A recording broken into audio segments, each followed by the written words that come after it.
বিবি পায়রা পায়রা, বিবি পায়রা পায়রা, বিবি পায়রা পায়রা, বিবি ও মামা, দেখো না আমার চুলটা হিরোর মতো লাগছে না? হ্যাঁ তো, তবে বাবান চুলটা আরেকটু কাটিয়ে নিয়ে আসি চল, তাহলে পারফেক্ট হিরো লাগবে। ও মা শোনো, তুমি দোকানদারকে বলবে আমাকে যেন হিরোর মতো চুল কাটিয়ে দেয়, পুরো যেন শাহরুখ খানের মতো দেখতে লাগে। ও মা বলো না, বলবে তো? বলবে না তো? উফ, চুপ কেন করে রয়েছো, কথা কেন বলছো না? হ্যাঁ হ্যাঁ রে বাবা, দোকানদারকে বলবো তোকে শাহরুখ খানের মতনই চুল কাটিয়ে দেবে। ওকে।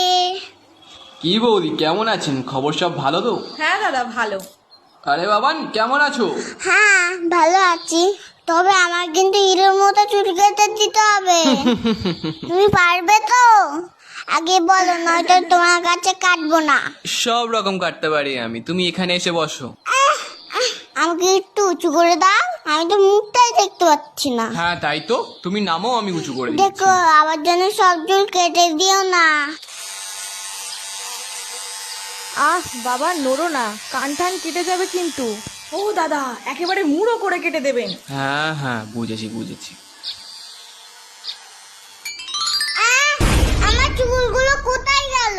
ও বাবান, তুমি কাঁদছো কেন? তোমাকে তো রজনীকান্তের মতো লাগছে দেখতে। ওটা রশ্মি যায়নি না, আমার চুল আবার লাগিয়ে দাও, না হলে এখান থেকে আমি যাবো না। বাবান ওরকম করে না, নেমে এসো বলছি। আমার দেখো আমাকে টাক করে দিচ্ছে, তুমি আঙ্কেলকে বকো, বকবে না। শোন, টাক হয়েছিস তো কি হয়েছে, ও আবার দুদিনে চুল গজিয়ে যাবে, তাছাড়া তো তোর হিরোর মতনই লাগছে। ঠিক আছে ঠিক আছে, টাক যখন হয়ে গেছি তাহলে চকলেট দাও। এই তো বাবান, ভালো ছেলে, বাহ বাহ। তুমি চুপ করো, তোমার দেখো না আর কখনো চুল কাটতে আসে না।